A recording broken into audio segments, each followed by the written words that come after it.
Assalamualaikum. Selamat datang di Kisah Malam Kalian.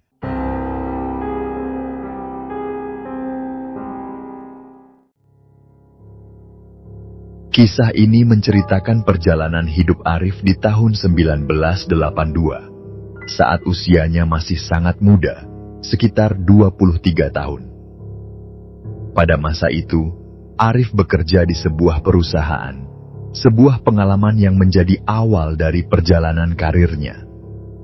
Perjalanan karir Arif dimulai di kota kelahirannya, Bandung.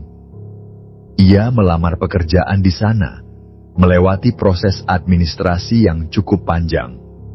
Setelah semua berkas selesai dan diterima, Arif resmi diterima sebagai karyawan. Beberapa minggu pertama, Arif menjalani masa orientasi di Bandung. Selama periode ini, ia mempelajari berbagai divisi dan memahami tugas serta tanggung jawab yang akan ia jalankan. Setelah itu, ia diberikan amanah untuk menjabat sebagai kepala gudang di perusahaan tersebut, sebuah posisi yang cukup strategis. Sebagai kepala gudang, Arif bertugas mengelola stok barang, memastikan distribusi berjalan lancar, dan memimpin beberapa divisi seperti teknisi, pengemudi, dan tim pendistribusian. Namun, tak lama setelah itu, perusahaan memutuskan untuk memutasi Arif ke cabang lain. Ia ditempatkan di kota Semarang, tepatnya di sebuah kantor di dekat Pasar Bangkong dan Pasar Johar.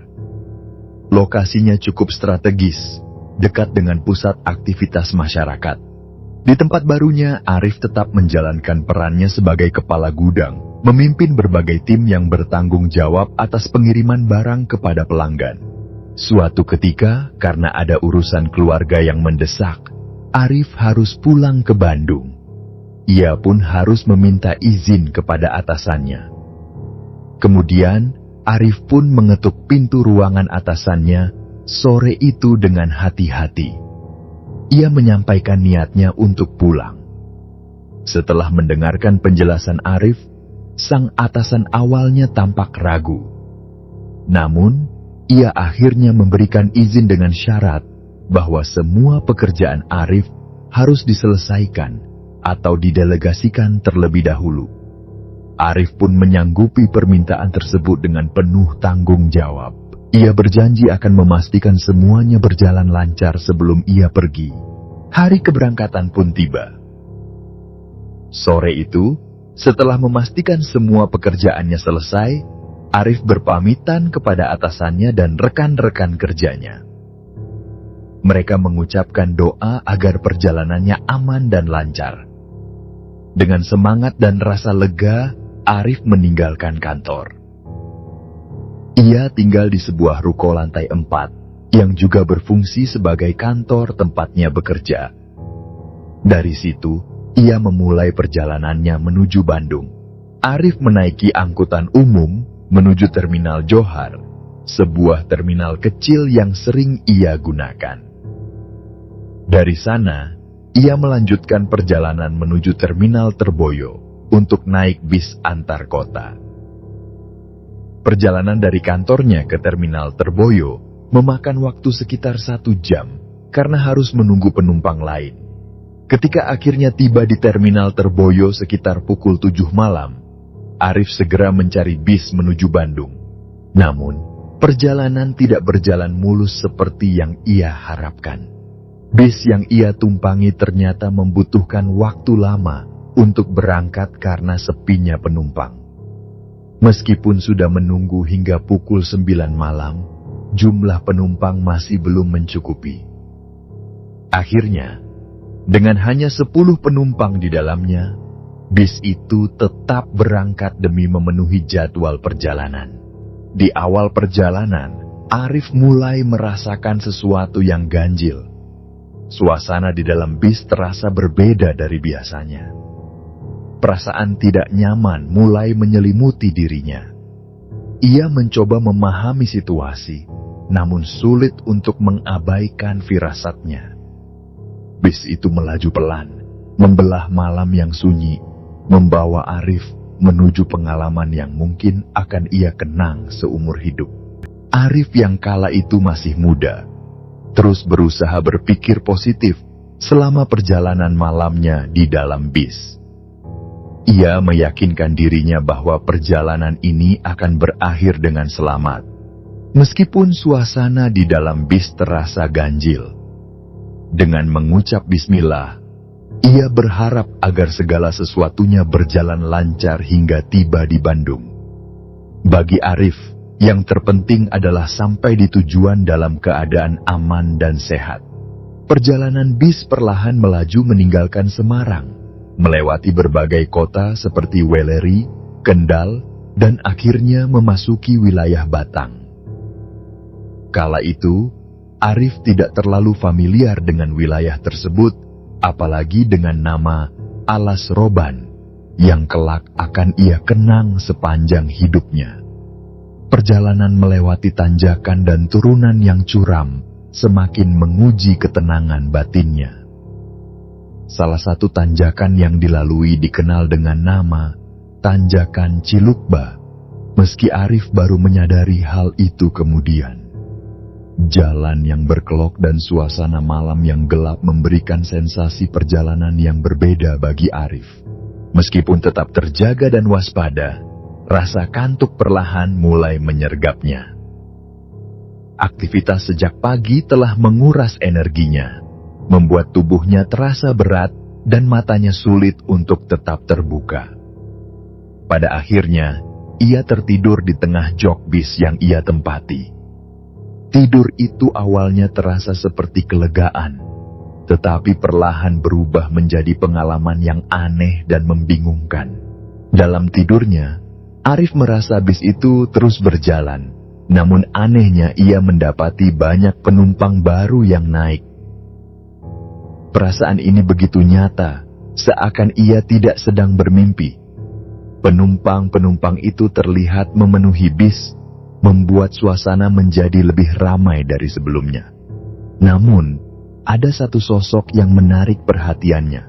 Seorang kakek-kakek dengan kemeja putih dan peci yang agak miring ke kanan. Sosok ini duduk di barisan belakang, tetapi kemudian mendekat ke arahnya. Sosok kakek itu berbicara dengan nada lembut, namun aneh. Ia meminta rokok kepada seorang penumpang wanita di depan, tetapi kemudian beralih ke Arif. Dengan sopan, kakek itu meminta rokok kretek setelah menolak rokok filter yang awalnya Arif tawarkan. Arif, yang saat itu masih merokok, dengan santai memberikan rokok kretek yang dimintanya. Sang kakek tampak senang, mengucapkan terima kasih, dan kemudian menyalakan rokoknya. Setelah 2 isapan, ia lalu beranjak ke belakang bis. Namun, sesuatu yang ganjil segera menarik perhatian Arif. Ketika ia menoleh ke belakang, kakek itu tidak lagi terlihat di tempat duduknya. Yang lebih aneh lagi, rokok yang tadi ia hisap masih menyala di dekat kaca jendela, namun sosoknya benar-benar menghilang. Arif mencoba mencari tahu, tapi tidak ada satupun penumpang yang memberikan jawaban. Rokok itu tetap membara, memancarkan kepulan asap tipis yang kontras dengan suasana di dalam bis. Perasaan tidak nyaman mulai menguasai Arif. Ia menoleh ke penumpang lain yang duduk di deretan sebelahnya, seorang pria dengan wajah pucat pasi. Arif mencoba bertanya sopan, menanyakan tujuan pria tersebut, namun tidak ada jawaban. Diamnya pria itu membuat suasana semakin janggal. Arif mencoba berpikir positif, mengira pria itu mungkin sedang sakit atau mengalami gangguan pendengaran. Namun, wajahnya yang kaku dan tatapan kosong membuatnya merinding. Hujan deras mulai turun, menambah kesan mencekam perjalanan malam itu. Tetesan air menghantam kaca bis, menciptakan suara ritmis yang kadang menenangkan, namun kali ini justru menambah rasa tegang. Jalan yang licin membuat bis sedikit bergoyang, hingga akhirnya terasa mulai oleng. Saat itu, Arif tak bisa menahan rasa herannya terhadap bis yang ia tumpangi. Perjalanan yang terasa ganjil sejak awal kini semakin membingungkan. Mengapa bis ini melaju begitu cepat di tengah kondisi hujan deras seperti ini? Pikirnya, sembari memperhatikan tetesan air yang membasahi kaca jendela.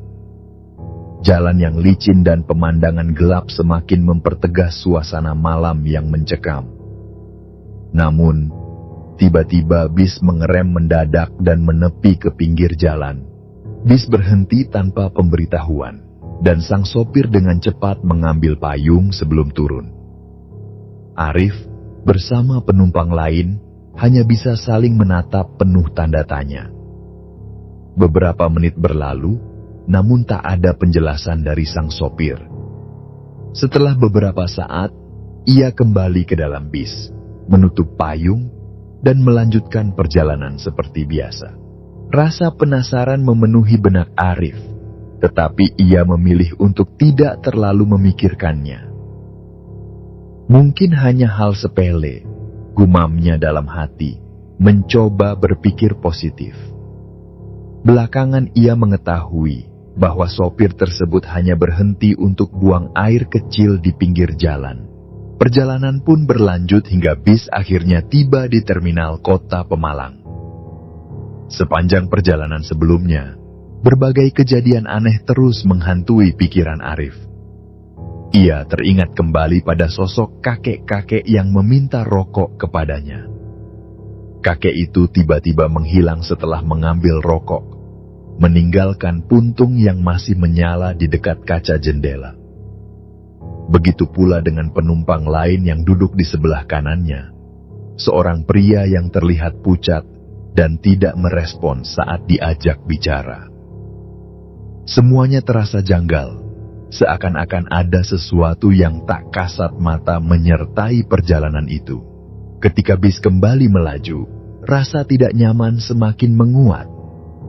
Sopir bis yang sebelumnya mengemudi dengan kecepatan tinggi, sempat mengerem mendadak hingga membuat kendaraan oleng. Arif merasa semakin resah. Ketika bis berhenti lagi, ia memutuskan untuk turun dan berpindah ke bis lain yang menuju Bandung. Ia merasa bahwa melanjutkan perjalanan dengan bis tersebut mungkin bukan pilihan yang bijak. Bis kedua yang ia tumpangi ternyata penuh sesak dengan penumpang. Suasana di dalamnya jauh berbeda dari bis sebelumnya, ramai, namun terasa lebih hangat dan normal. Meskipun kondisinya berdesakan, Arif merasa sedikit lebih tenang. Ia duduk dengan nyaman, mencoba menikmati perjalanan meski rasa kantuk yang berat kembali menghampirinya. Hujan deras masih terus mengguyur sepanjang perjalanan, menambah dinginnya malam. Perjalanan pun berlangsung seperti biasa, dengan penumpang yang naik dan turun di berbagai pemberhentian. Namun, di tengah perjalanan, bis tiba-tiba berhenti mendadak. Arif yang sempat terlelap langsung terbangun, jantungnya berdegup kencang.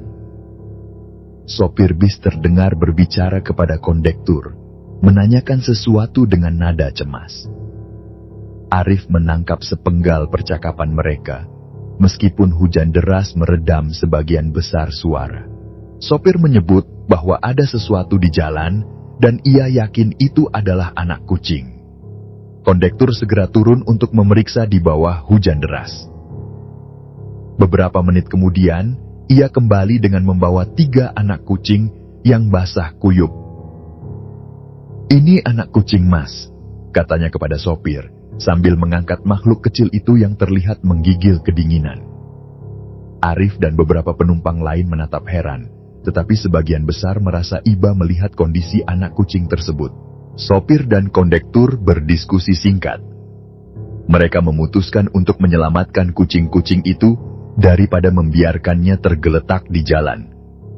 Kucing adalah makhluk yang disayangi Nabi, jadi sudah seharusnya kita menjaganya, ujar salah seorang penumpang yang turut berkomentar. Setelah mencari cara untuk menempatkan kucing-kucing itu dengan aman, mereka akhirnya menemukan sebuah karung goni di bagian belakang bis. Anak-anak kucing itu dimasukkan ke dalam karung, yang kemudian diikat longgar agar tidak menyakiti mereka, lalu diletakkan di kolong jok belakang. Perjalanan dilanjutkan kembali, dengan hujan yang perlahan mulai reda. Arif memperhatikan para penumpang yang masih tersisa. Jika sebelumnya bis terasa penuh sesak, kini kursi-kursi mulai terlihat kosong, hanya tersisa sekitar 10 orang yang bertahan. Penumpang naik dan turun di berbagai pemberhentian, sementara Arif duduk di tengah bis, menikmati perjalanan yang berlanjut dengan suasana yang semakin sunyi. Sekitar 30 menit setelah kejadian dengan anak kucing yang mereka selamatkan, bis kembali melambat.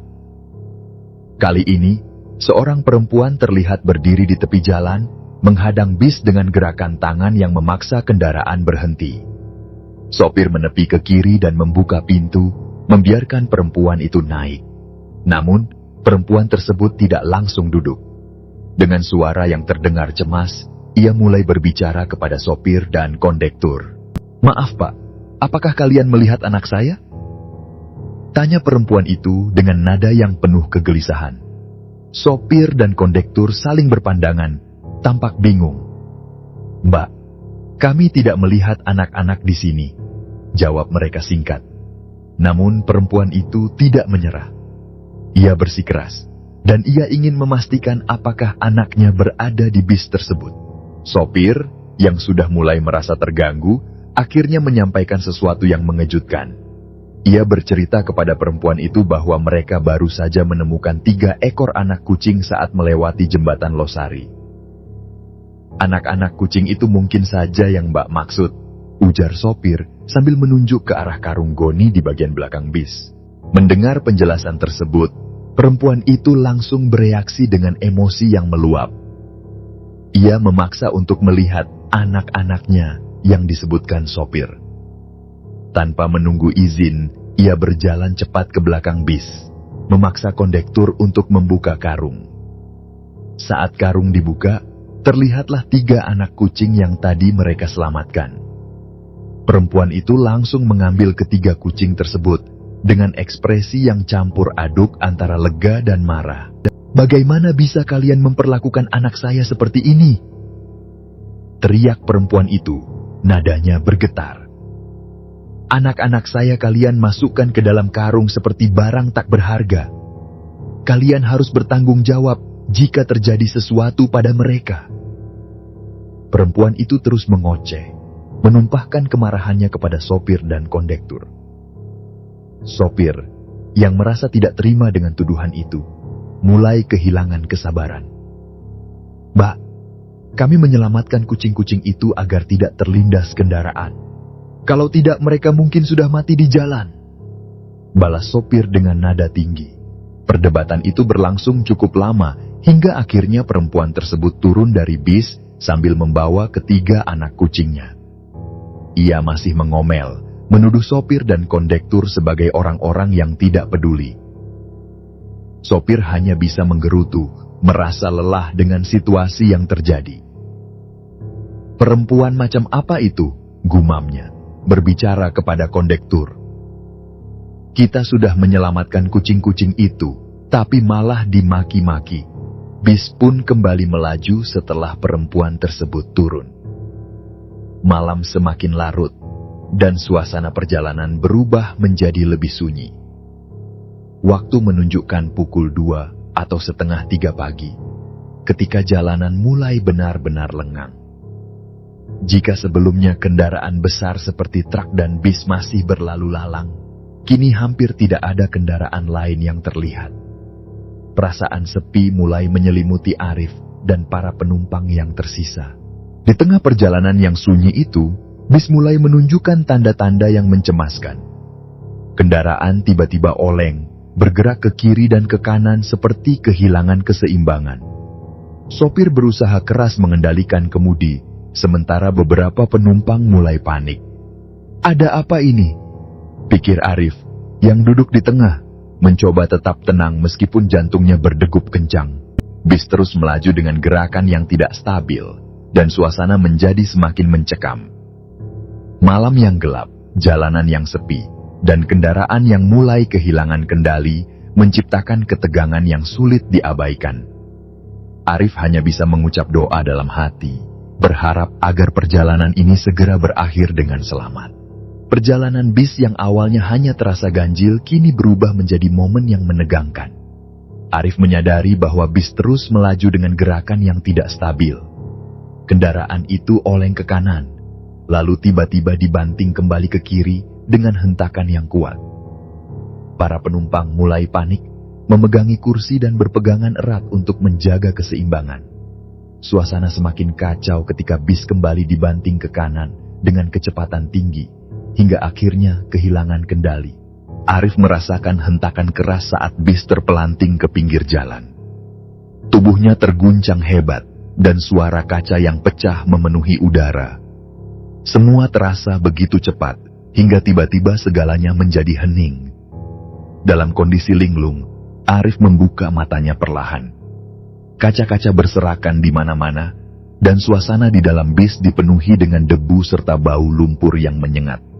Ia mencoba bergerak, memastikan tubuhnya masih bisa digerakkan meski terasa sakit di beberapa bagian. Seorang kondektur mendekatinya, tampak panik tetapi tetap berusaha tenang. "Mas, sampean lewat ke depan saja. Hati-hati ya," ujar kondektur tersebut sambil menunjuk ke arah kaca depan bis yang sudah hancur. Arif menurut, meskipun hatinya diliputi keraguan. Kaca depan itu adalah satu-satunya jalan keluar yang tersedia. Dengan langkah hati-hati sambil membawa tas, ia mengikuti instruksi kondektur. "Awas mas, hati-hati, loncat pelan-pelan," kata kondektur lagi, memberikan arahan.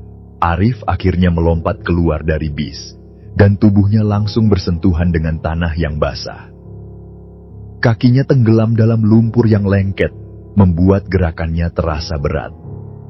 Ia menatap sekeliling, mencoba memahami situasi di tengah kegelapan. Tanpa senter atau penerangan yang memadai, malam itu terasa lebih mencekam. "Mas, sini, pegang tangan saya," kata kondektur, menuntunnya keluar dari area kecelakaan.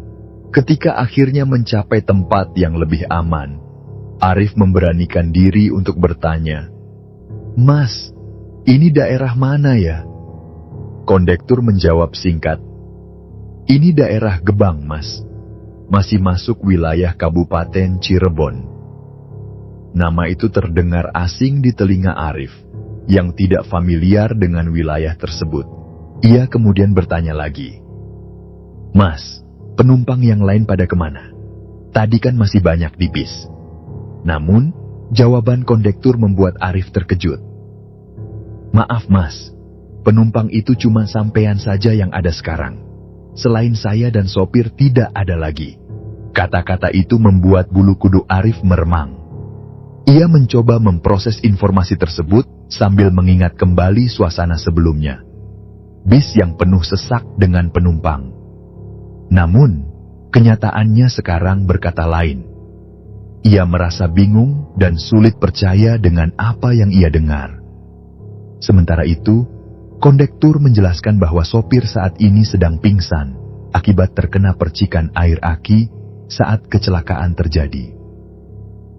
"Sopirnya sudah saya angkat ke pinggir jalan untuk dirawat sebisanya," tambah kondektur. Dalam kondisi tubuh yang masih lemah, Arif mengikuti kondektur menuju sebuah warung kecil yang kebetulan ada di dekat lokasi kecelakaan. Warung itu sederhana, hanya diterangi oleh sebuah lampu petromak yang cahayanya redup, karena bahan bakarnya hampir habis. Suasana di dalam warung terasa dingin dan suram. Arif duduk di salah satu bangku kayu sambil mencoba menenangkan pikirannya. "Mas, sampean ada luka tidak? Coba periksa dulu," kata kondektur sambil memperhatikan kondisi Arif. Dengan perlahan, Arif memeriksa tubuhnya, mulai dari kaki hingga kepala. "Alhamdulillah mas, tidak ada luka," jawabnya, meskipun ia mengaku bahwa kepalanya terasa sangat sakit. Kondektur menyarankan Arif untuk tetap di warung dan meminta teh hangat dari pemiliknya. "Minum air hangat dulu, Mas, biar lebih tenang," katanya. Arif meminum teh hangat yang disuguhkan, merasakan sedikit kehangatan mengalir ke tubuhnya. Beberapa saat kemudian, kondektur pamit untuk memeriksa kondisi sopir yang masih terbaring di luar. Tidak lama setelah itu, sopir mulai siuman. Ia diberikan teh manis hangat oleh kondektur untuk memulihkan tenaganya. Arif memperhatikan dari kejauhan, merasa lega bahwa sopir tersebut akhirnya sadar kembali. Sambil meminum teh hangatnya, Arif merenungkan kembali kejadian yang baru saja ia alami. Rasa syukur karena masih diberi keselamatan bercampur dengan rasa penasaran yang belum terjawab. Siapa sebenarnya para penumpang yang ia lihat sebelumnya? Dan mengapa hanya dirinya yang tersisa? Malam itu, di bawah cahaya petromak yang redup, Arif duduk dalam diam, mencoba memahami pengalaman aneh yang menemaninya di perjalanan menuju Bandung. Setelah sopir bis mulai pulih dari kondisi pingsannya, kondektur membantunya duduk di bangku warung. Arif bergabung bersama mereka, duduk dalam keheningan yang dipenuhi rasa penasaran. Sopir, kondektur, dan Arif akhirnya mulai berbincang, mencoba mencari tahu di balik kecelakaan yang baru saja mereka alami. Arif memulai pembicaraan dengan pertanyaan sederhana. "Pak sopir, bagaimana ini kok bisa sampai kejadian seperti tadi? Saya benar-benar bingung." Sopir menghela napas panjang, lalu menjawab dengan nada yang masih lemah. "Mas, saya juga baru beberapa bulan kerja jadi sopir di jalur ini, sekitar 3 bulan. Ini pertama kali saya mengalami hal seperti ini," katanya dengan raut wajah yang masih terlihat ketakutan. Kondektur yang duduk di sebelah sopir menimpali. "Mas, tujuan sampean mau kemana? Kalau ke Bandung, nanti kita usahakan oper ke bis lain ya. Soalnya, mobil kita ini sudah nggak bisa jalan lagi. Lihat saja, jatuhnya persis di daerah kuburan." Kata-kata kondektur itu membuat Arif terkejut. "Kuburan?" tanyanya dalam hati, merasa semakin penasaran dengan kondisi sekitar. Ia mencoba meminta izin untuk melihat langsung tempat bis terguling, namun kondektur dengan tegas menolaknya. "Mas, sudah di sini saja. Nggak usah dilihat, nanti malah bikin takut," ujar kondektur.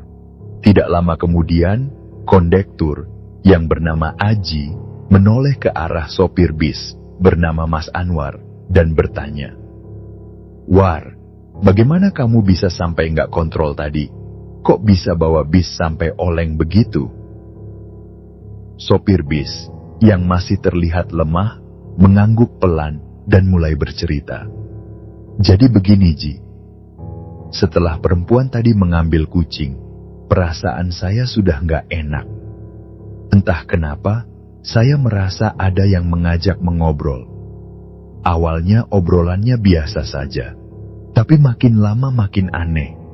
Saya fokus ke depan, tapi perasaan saya makin kacau," katanya. Anwar melanjutkan dengan nada yang semakin tegang. "Di tengah perjalanan, tiba-tiba saya sadar kalau yang mengajak saya mengobrol itu bukan manusia.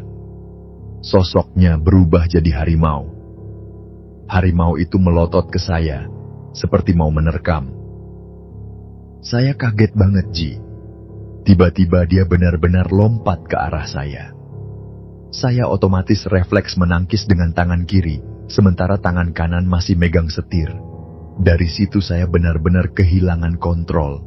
Aji mendengar cerita itu dengan ekspresi terkejut. "Jadi, perempuan tadi itu berubah jadi harimau?" tanyanya memastikan. Anwar mengangguk. "Awalnya dia wujudnya perempuan, mengobrol sama saya. Tapi tiba-tiba berubah jadi harimau dan menyerang. Makanya saya sampai oleng dan bis jatuh ke makam," jelasnya lagi.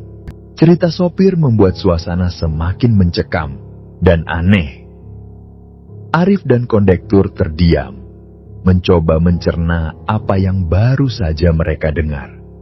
Namun, obrolan mereka tiba-tiba terputus oleh suara pemilik warung, seorang bapak-bapak tua yang mendekat sambil membawa secangkir teh. "Kalian semua masih beruntung," kata pemilik warung dengan nada serius. Arif, sopir, dan kondektur menoleh bersamaan. "Beruntung bagaimana, Pak? Kita sudah kecelakaan. Bis rusak, bahkan sopir kesiram air aki," ujar kondektur dengan nada bingung. Pemilik warung menghela napas panjang sebelum menjelaskan. "Seminggu yang lalu, di lokasi yang sama, ada minibus yang jatuh ke makam ini. Penumpang-penumpangnya terpental ke sana kemari. Ada yang terlempar ke kanan, ada yang ke kiri. Alhamdulillah, mereka selamat meski mengalami luka-luka parah." Setelah suasana sedikit mereda, pemilik warung yang duduk bersama mereka mulai bercerita lagi, memberikan penjelasan tentang daerah yang mereka singgahi. Ia membuka pembicaraan dengan mengucapkan syukur bahwa kecelakaan bis itu tidak merenggut nyawa. "Alhamdulillah, selama ini di sini tidak pernah sampai ada yang meninggal. Paling hanya korban luka, ada yang patah tulang, berdarah, atau luka-luka ringan. Kalian semua masih beruntung, masih dilindungi oleh Allah," katanya dengan nada bijak. Pernyataan itu membuat Arif semakin penasaran. "Memangnya di sini ada apa, Pak?" tanyanya. Pemilik warung menghela napas panjang, seolah mengingat kembali cerita yang pernah ia dengar dari leluhurnya. "Mas, daerah sini memang sudah lama dikenal angker. Sejak dulu, tempat ini adalah hutan belantara. Banyak sosok-sosok yang tidak kasat mata tinggal di sini. Kata kakek saya, daerah ini adalah bagian dari sebuah kerajaan siluman," ujarnya dengan nada serius. Mendengar kata kerajaan siluman, Arif merasakan bulu kuduknya meremang. Ia memperhatikan pemilik warung yang melanjutkan ceritanya dengan penuh keyakinan. Dari kerajaan itulah makhluk-makhluk tersebut sering mengganggu. Biasanya mereka menyeberang jalan, membuat pengemudi merasa seperti hampir menabrak seseorang. Kalau pengemudi berusaha menghindar, bisa-bisa kendaraannya terguling seperti tadi, jelasnya. Pemilik warung juga menambahkan bahwa gangguan tidak terjadi setiap hari. Kejadian seperti itu bisa saja menimpa siapa saja. Selain yang menyeberang, ada juga suara-suara aneh di malam hari. Kadang terdengar tangisan, seperti suara perempuan yang menyayat hati. Ada juga suara tawa perempuan yang bikin telinga sakit, katanya. Wallahu alam apakah itu kuntilanak atau bukan, tapi suara-suara seperti itu sering terdengar. Arif, yang semakin penasaran, bertanya lagi. "Pak, kalau yang menyeberang itu, apa Bapak pernah melihat langsung?" Pemilik warung mengangguk pelan. "Pernah, Mas. Saya pernah melihat sosok seperti manusia menyeberang di depan warung ini. Tapi waktu saya perhatikan lebih dekat, ternyata tidak ada siapa-siapa. Bahkan, pernah juga ada yang mengetuk pintu warung ini saat tengah malam. Ketika saya buka, tidak ada siapa-siapa. Kadang ada suara orang memanggil, minta beli sesuatu, tapi waktu saya keluar, juga tidak ada orang." Mendengar cerita-cerita itu, suasana semakin mencekam. Arif hanya bisa duduk diam, mencoba mencerna cerita yang baru saja ia dengar. Pemilik warung kemudian berkata lagi, "Mas, kalian harus lebih hati-hati. Daerah ini memang banyak gangguannya. Tapi alhamdulillah kalian masih selamat. Percayalah, masih banyak kejadian yang lebih buruk terjadi di sini," ujarnya. Percakapan mereka terhenti sejenak ketika pemilik warung menyuguhkan teh hangat tambahan. Arif meminum teh tersebut perlahan, mencoba menghangatkan tubuhnya yang masih terasa dingin. Dalam hati, ia terus berdoa memohon agar perjalanan menuju Bandung nantinya tidak lagi dipenuhi kejadian-kejadian aneh seperti ini. Setelah beberapa lama beristirahat di warung dan menikmati teh hangat, sopir dan kondektur akhirnya bertanya kepada Arif, "Mas, bagaimana kondisinya? Sudah lebih tenang?" Arif mengangguk pelan, meskipun dalam hatinya ia masih merasa sedikit terguncang. "Alhamdulillah, sudah lebih tenang," jawabnya sambil mencoba tersenyum. Sopir melanjutkan, "Baik mas, kami sarankan sampean melanjutkan perjalanan dengan bis lain. Kami tidak bisa mengantar sampai Bandung." Arif, yang memahami situasi, mengangguk lagi, tetapi ia tak bisa menahan rasa ingin tahunya. "Kalau begitu, bis yang terguling ini bagaimana? Bagaimana proses evakuasinya?" tanyanya. Kondektur menjawab dengan nada penuh tanggung jawab, "Mas, tenang saja. Urusan evakuasi biar kami yang atur. Kami akan menunggu hingga siang hari untuk memanggil bantuan mobil derek. Akan ada teman-teman yang lewat sini untuk memberitahu kami siapa yang bisa membantu." Arif mengucapkan terima kasih kepada sopir dan kondektur. Ia menyalami keduanya dengan penuh rasa syukur karena mereka masih selamat meski mengalami kecelakaan. Ia juga tak lupa menyampaikan rasa terima kasih kepada pemilik warung yang sudah membantu mereka dengan memberikan tempat untuk berteduh dan minuman hangat. "Hati-hati ya mas. Semoga perjalanan selanjutnya lancar dan tidak ada kendala lagi," pesan pemilik warung sebelum Arif bersiap meninggalkan tempat itu.